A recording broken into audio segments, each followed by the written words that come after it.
Bienvenue sur cette nouvelle vidéo de présentation. Aujourd'hui, nous allons voir le module GRH pour gestion des ressources humaines. Ce module permet de consigner un certain nombre d'informations.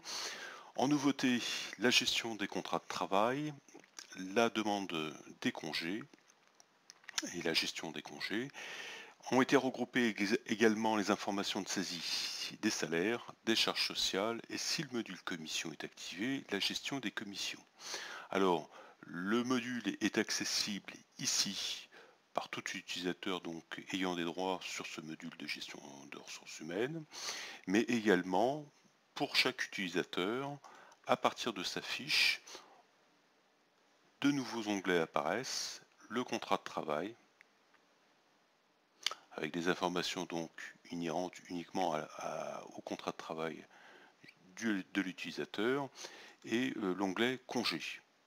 Dans ces deux cas, et s'agissant de la gestion de ces deux onglets, la gestion des droits permet aussi d'activer ou de ne pas activer éventuellement ces onglets sur les fiches utilisateurs. Donc il y a une gestion des droits assez fine derrière pour pouvoir éventuellement faire apparaître ou ne pas faire apparaître, laisser accès tout en partie, je dirais, à ces informations.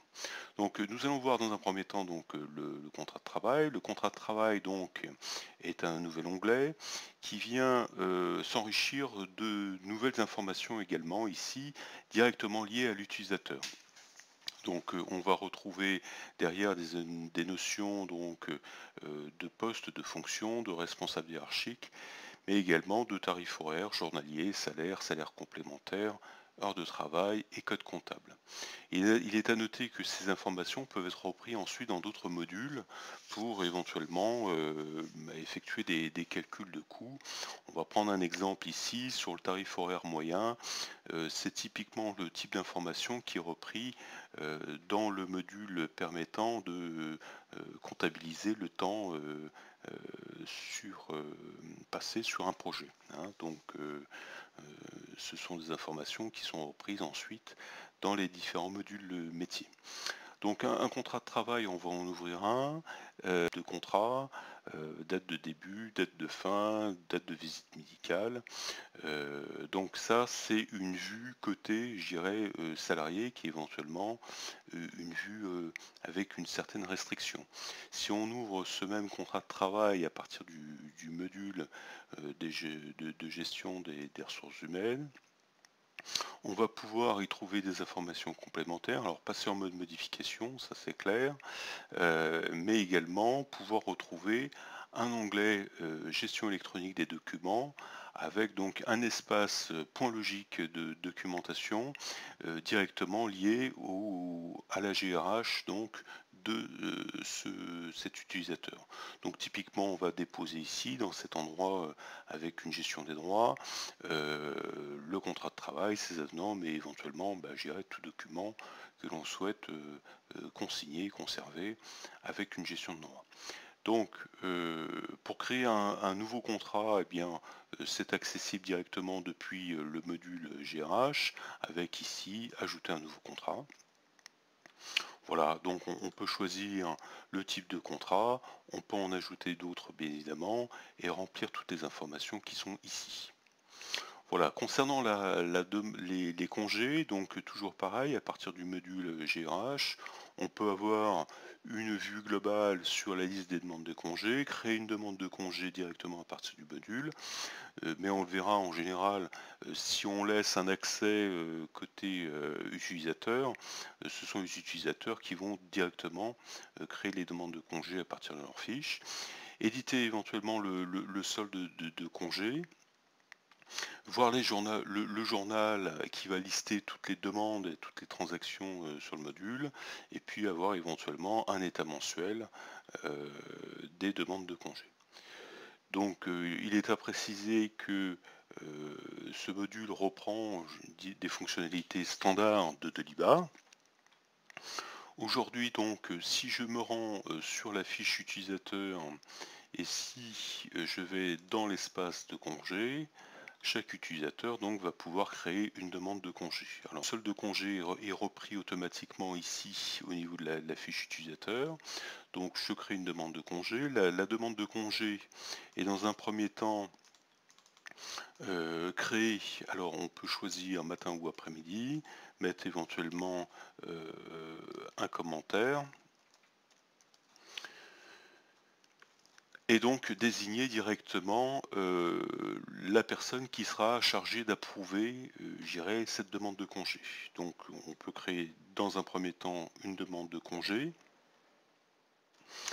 Alors là, c'est un bon exemple. Une demande de congé a été déjà faite dans cette période, puisque au niveau de cette démonstration, ça a déjà été enregistré sur cet espace ici. Donc je vais me placer sur une autre période, par exemple, voilà, comme ça, là, je suis sûr de ne pas avoir de soucis. Voilà, donc je vais reprendre la personne qui est en charge de la validation et je vais pouvoir redéposer une demande de congé. Alors, vous avez vu, la demande de congé va se référer quand même à la table de congé et vérifier s'il n'y a pas déjà une demande de congé qui a été déposée sur cette même période.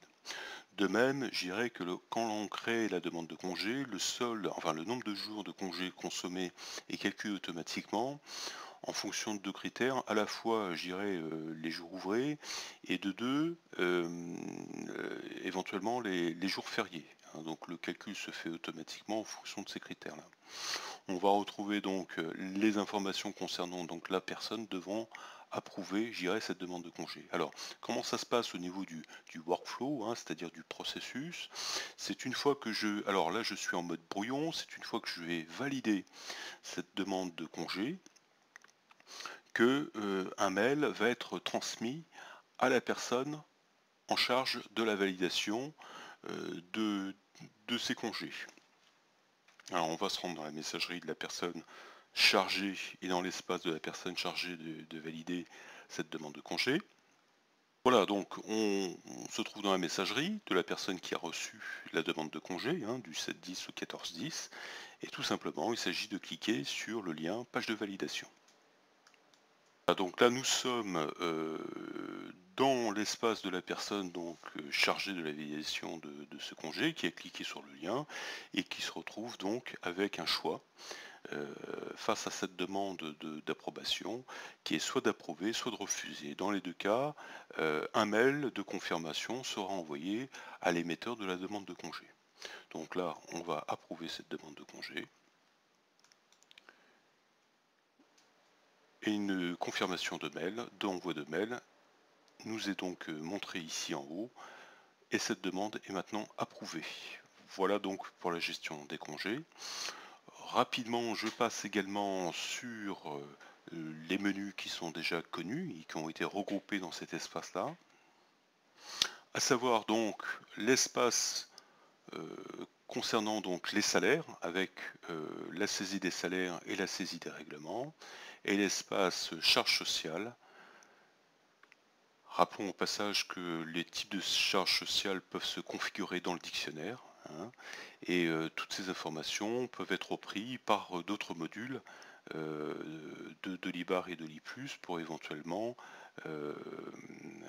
faciliter donc la vue et la gestion, je dirais, de l'entreprise. Je pense notamment au module qu'on a présenté il y a peu de temps, qui concerne donc la gestion prévisionnelle de la trésorerie, puisqu'on vient puiser ces informations saisies dans votre ERP. Également, mais ce n'est pas l'objet de cette vidéo, voilà, cet espace permet de gérer les commissions sur vente pour les VRP et les agents commerciaux. Voilà, j'espère que cette vidéo vous a permis de découvrir les nouvelles fonctionnalités disponibles dans le pack de l'IBAR de l'I+, et je vous dis à très bientôt.